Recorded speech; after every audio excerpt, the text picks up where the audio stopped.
Perkenalkan, saya Jifriantus Baitanu, SPD MPD.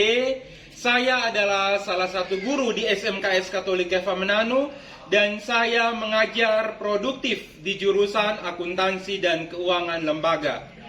Di sini saya akan membuat video berdiferensiasi, sasarannya di kelas 11 akuntansi dan keuangan lembaga 2.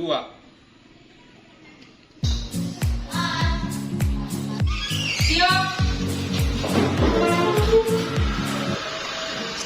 Berisam. Selamat siang, Pak. Selamat siang, silakan duduk. Apa kabar semuanya? Baik. Tuhan. Sebelum kita mulai dengan pembelajaran kita hari ini, mari kita awali dengan doa. Yang bertugas silakan.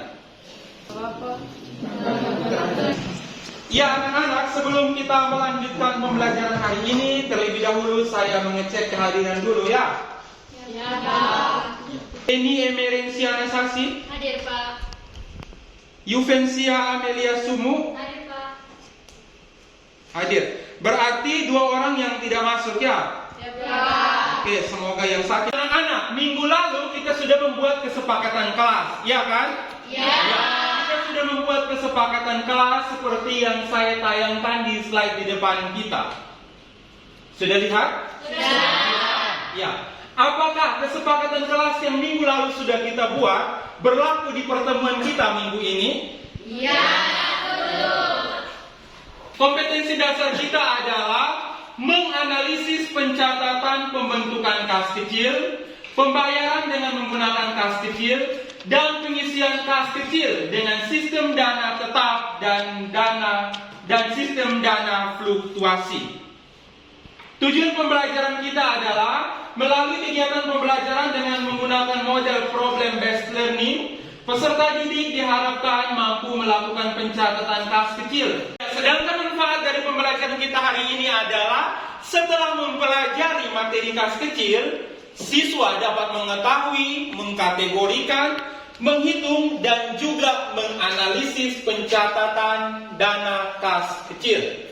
Ya, ada yang masih ingat pembelajaran kita minggu lalu tentang apa? Jurnal. Jurnal itu apa? Ya, Aulia silakan. Jurnal adalah tempat untuk mencatat transaksi keuangan. Nah, di sini ada beberapa pertanyaan penutur. Yang pertama, apa yang Anda ketahui tentang uang tunai? Siapa? Diana, silakan. Uang tunai dapat berupa uang kertas, logam, atau surat-surat berharga lainnya yang dapat disamakan dengan uang. Ya, pertanyaan yang kedua. Pada saat penerimaan uang, kas akan dicatat di sisi debit. Pada saat pengeluaran uang, kas akan dicatat di sisi Kredit. materinya adalah akuntansi kas. Di sini saya ada satu kasus, satu ilustrasi. Satu orang tolong bacakan. Evelyn, silakan Evelyn. Bu Elok selaku bendahara di perusahaan PD Cinta akan mengeluarkan uang untuk... Ya, berdasarkan kasus pertama ini yang sudah dibacakan oleh Evelyn. Masalah yang ada di kasus ini apa masalahnya? Yang dihadapi oleh PD Cinta, teristimewa oleh Bu Elok selaku bendaharanya. Clarissa, silakan.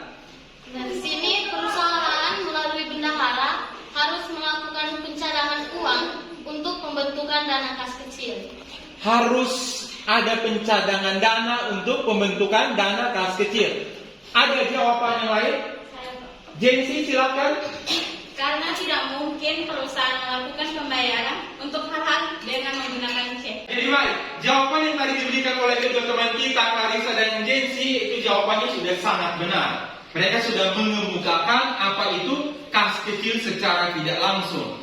Nah, di sini di slide di depan kita bisa diperhatikan, ini dapat saya simpulkan bahwa kas kecil adalah harta lancar suatu perusahaan yang terdiri dari uang kertas, uang logam, ataupun surat-surat lainnya yang mempunyai sifat seperti uang yang kemudian digunakan untuk membiayai hal-hal yang sifatnya relatif kecil. Iya, berkaitan dengan selisih kas, tadi kita sudah membaca kasus dan kita sudah menemukan solusinya, kita sudah memecahkan masalahnya bahwa selisih kas lebih, dikatakan selisih kas lebih karena perhitungan uang fisik lebih besar dari catatan.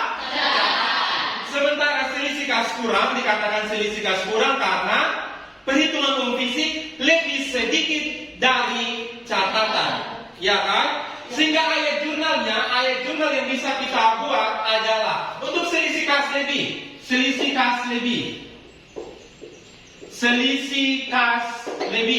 Tadi sudah saya antar kalian bahwa selisih kas lebih berarti uang lebih, toh? Ya. Selisih kas lebih berarti uang lebih. Ketika uang lebih berarti uang bertambah. Kas bertambah. Kas ada di kelompok aktiva bertambah di sisi sehingga kita mendebet akun kas kecil dan mengkredit akun selisih kas kecil. Selisih kas kecil. Kemudian yang kedua, kas kurang. Kas kurang tadi saya katakan bahwa kas kurang terjadi karena perhitungan uang fisik lebih sedikit daripada catatan. Sehingga uang kurang, toh? Uang berkurang. Kas di kelompok aktiva. Aktiva bilang saya berkurang di sisi kredit. Saya berkurang di sisi kredit. Sehingga kita mengkredit akun kas kecil dan mendebet akun selisih kas kecil. Karena kita sudah belajar tentang pengertian, fungsi dan juga selisih kas dan kita sudah sangat-sangat memahaminya, kita lanjut ke sub yang ketiga yaitu sistem pencatatan dana kas kecil. Sistem pencatatan dana kas kecil ini dengan menggunakan dua metode. Yang pertama metode dana tetap, yang kedua metode dana tidak tetap. Nah, di depan kita, di slide di depan sini saya ada tampilkan kasus 3, ada dua bentuk ilustrasi. Ada dua bentuk ilustrasi, silahkan kita membacanya dan menentukan kira-kira mana yang termasuk metode dana tetap, mana yang termasuk metode dana tidak tetap. Jadi baca kasus 3 bagian 1. Pak J membentuk dana kas kecil sebesar 5 juta rupiah yang akan digunakan untuk membiayai pengeluaran-pengeluaran yang relatif kecil dan diisi lagi sebesar pengeluaran-pengeluaran yang telah tersedia. Iya, berdasarkan kasus 3 bagian 1, menurut kalian sudah baca toh? Sudah. Menurut kalian kasus 3 bagian 1 ini dia termasuk metode dana tetap atau tidak tetap? Metode dana tetap. Menurut kalian kenapa dia metode dana tetap? Nona silakan. Karena dana diisi kembali itu sebesar pengeluaran yang telah terjadi. Iya, benar sekali. Denny mungkin ada jawaban lain? Sama. Oke, iya. Dikatakan metode dana tetap karena pengisian kembalinya selalu diisi kembali sebesar pengeluaran yang telah terjadi. Jadi misalnya dibentuk dengan dana 5 juta rupiah, kemudian pengeluarannya 3 juta rupiah, pada saat pengisian kembali harus diisi lagi sebesar berapa? 3 juta rupiah. Mengerti? Mengerti. Kasus ketiga bagian 2. Silakan satu orang baca. Silakan Cantik. Pak J membentuk dana kas kecil sebesar 5 juta rupiah yang akan digunakan untuk membiayai pengeluaran-pengeluaran yang relatif kecil dan akan diisi lagi disesuaikan dengan kebutuhan perusahaan. Iya, kasus ketiga bagian 2 ini hampir sama dengan yang bagian 1.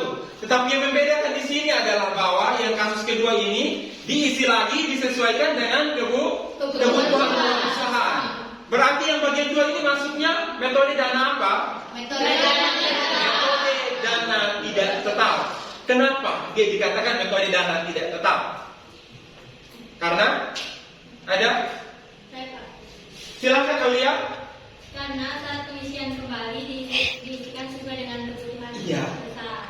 Benar sekali, karena saat pengisian kembali tidak harus diisi dengan jumlah yang sama atau sebesar pengeluaran, tetapi tergantung dari pihak perusahaan. Bisa diisi lebih besar, bisa diisi lebih sedikit, atau bisa diisi sama dengan. Berdasarkan kasus 3, metode dana tetap dan tidak tetap bisa diterima?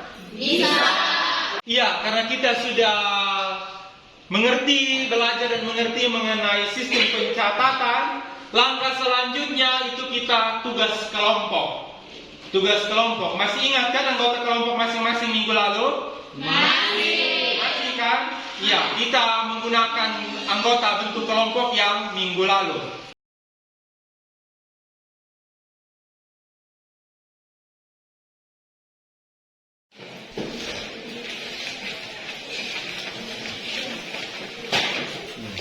Ya, karena kita sudah ada di dalam kelompok kita masing-masing, di depan kita slide yang saya tayangkan di depan itu ada kurang lebih ada tiga soal. Silakan diselesaikan di dalam kelompoknya masing-masing. Nanti setelah kita menyelesaikan, kita selesai kerja, masing-masing kelompok akan maju untuk dipresentasikan.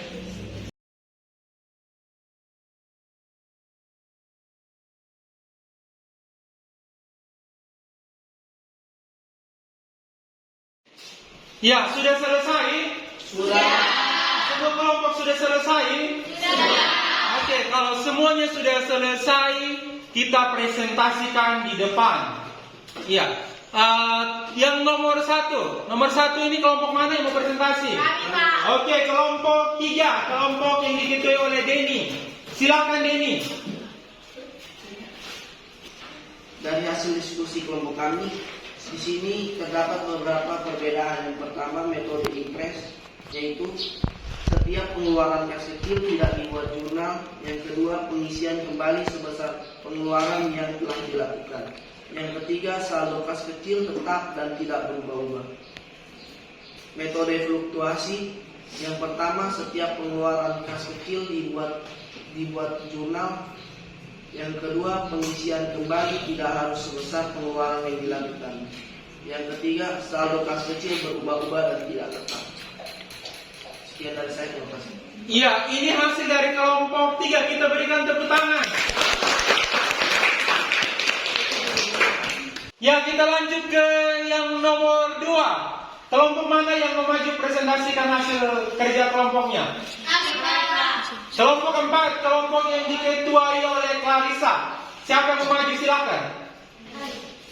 Aulia, silakan. Kita beri tepuk tangan untuk kelompok 4. Ya, hari ini kita sudah belajar tentang akuntansi kas. Kita sudah belajar tentang pengertian kas kecil, fungsi kas, kemudian selisih kas, baik selisih kas lebih maupun selisih kas kurang, dan juga sistem pencatatan dengan menggunakan metode dana tetap dan juga metode dana fluktuasi atau tidak tetap. Materi hari ini cukup dimengerti? Cukup. Atau sangat dimengerti? Sangat dimengerti ya? Luar biasa sekali untuk kita semua. Ya, karena kita sudah menyelesaikan pembelajaran hari ini, kita sudah menyelesaikan tugas kelompok yang nanti akan kita kumpulkan sebentar. Sebagai tugas individu, nanti silakan lihat buku pegangan kalian halaman 30 nomor 6. Sebelum kita mengakhiri pertemuan kita hari ini, berkaitan dengan materi kita hari ini, ada pertanyaan?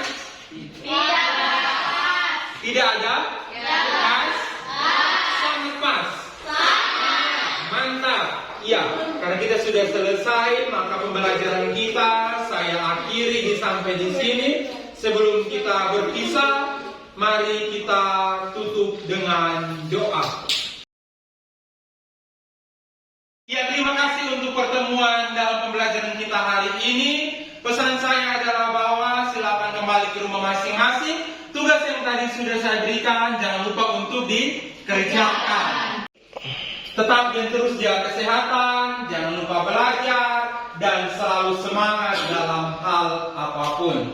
Sampai jumpa di pertemuan kita, pembelajaran kita minggu depan. Siap.